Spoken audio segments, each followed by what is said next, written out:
Hello dear students, here I am with my next video, and today we are going to see the fibula. In last video we have seen the patella. So students, here is the fibula. Okay, fibula is the lateral bone of leg region and it is homologous with the ulna of the upper limb. Okay, so it is a very small and thin bone as compared with the tibia, and it lies on the lateral side in the leg region. Okay, so see, the bone is, though it is long, but it is very thin, and as every long bone, it has three parts: upper end, shaft, and lower end. So how to decide the side of fibula? First, the upper end is expanded in all directions. See, it look like a bud. Okay, it is expanded in all direction. But if you see the lower end, it is expanded anteroposteriorly in one direction, anteroposteriorly.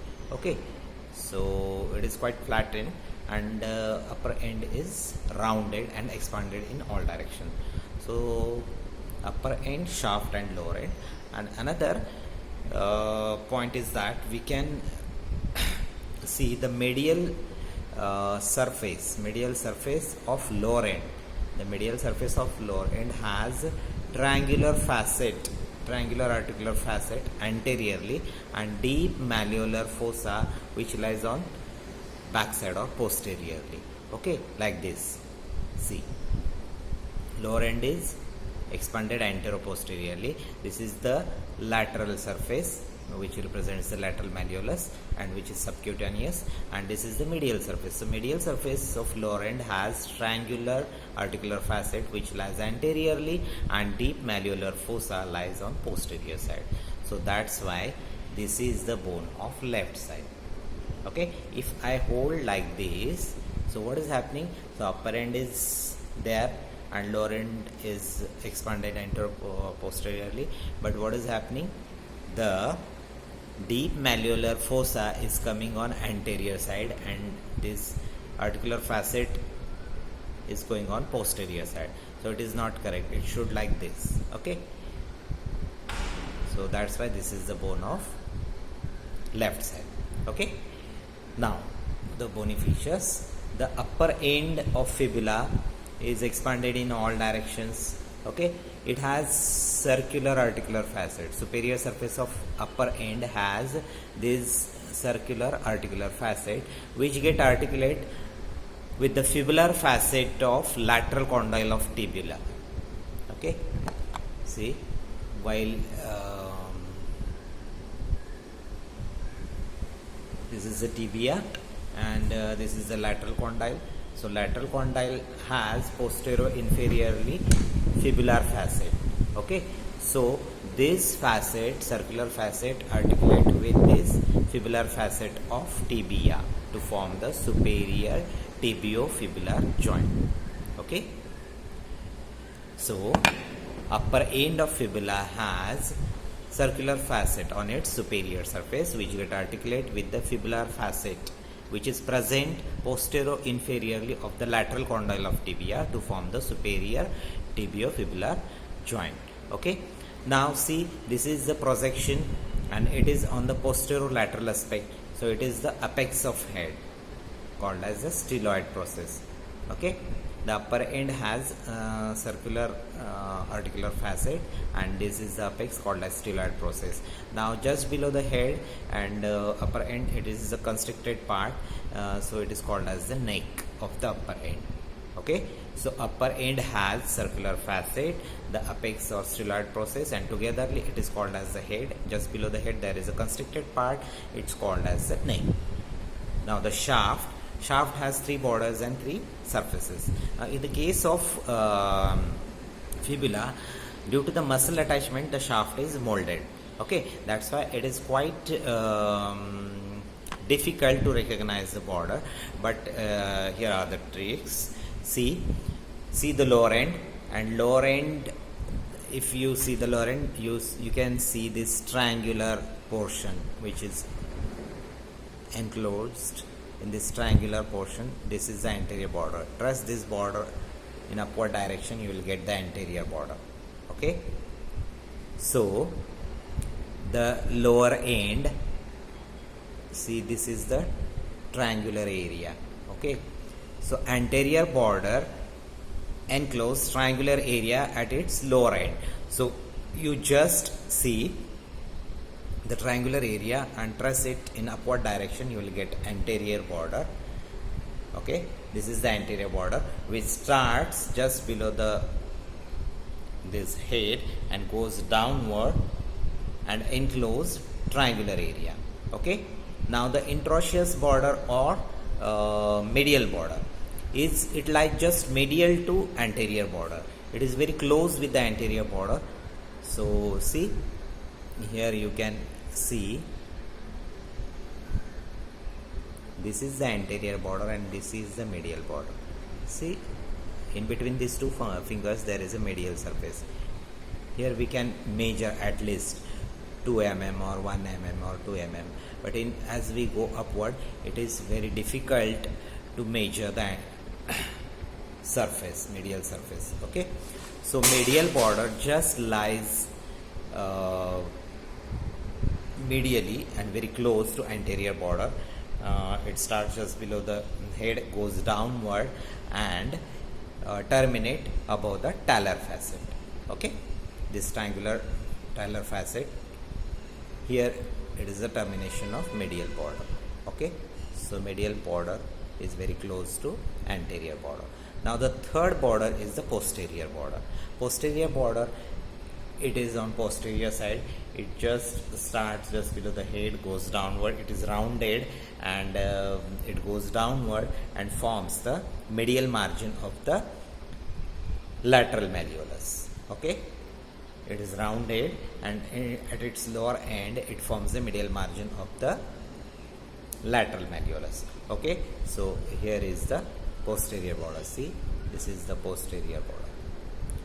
In this way, the fibula has three borders. Anterior border, at lower ends it encloses triangular area.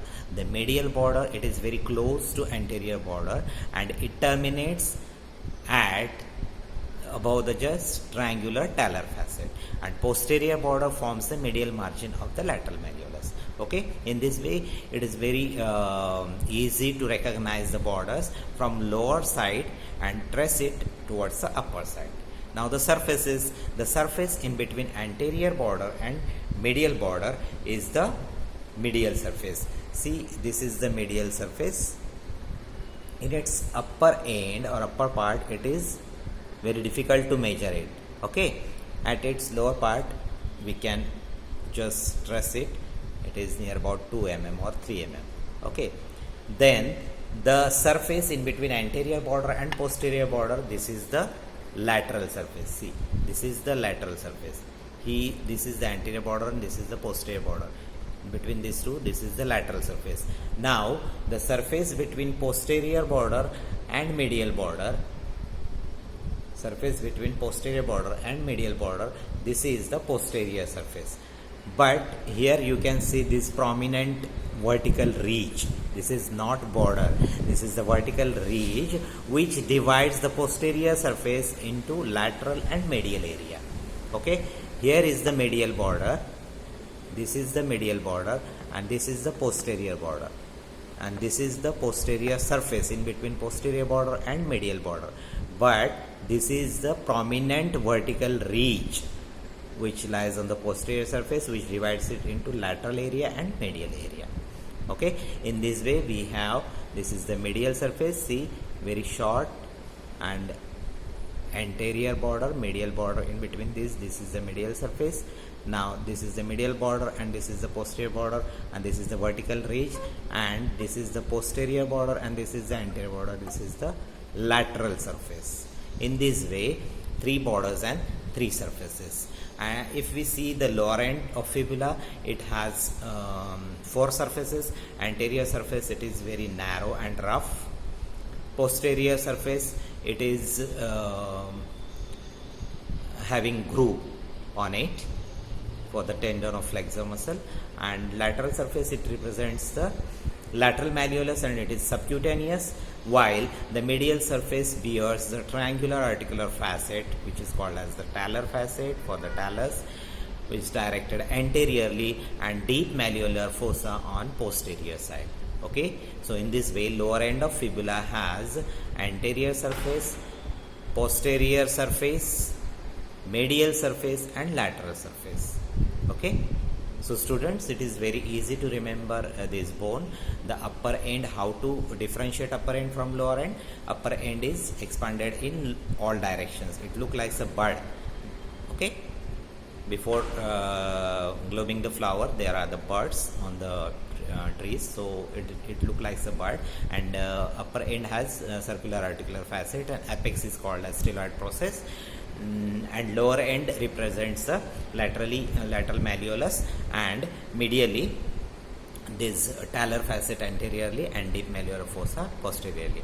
Now the tip of the lateral malleolus, it lies 0.5 centimeter below than the tip of the medial malleolus, and the anterior surface of the lower end of this fibula, it lies 1.5 centimeter towards the posterior side. Okay, as compared with the medial malleolus. So this is also you have to remember. And the shaft has 3 borders and 3 surfaces. The anterior border, which encloses triangular area at the lower end. The medial border is very medially, it is very close to anterior border. At its lower end, it terminates above the talar facet, and posterior border, it is rounded, and at its lower end, it forms the medial margin of the lateral malleolus. So students, you just have a look towards the fibula. It is a very important bone, and throughout it is subcutaneous. That's why it is the ideal bone for the grafting. And the neck of fibula is enrolled by the common peroneal nerve. Okay. So if you are having any queries, please ask me on my WhatsApp number. Keep watching videos, share it, and ask your queries. Thank you.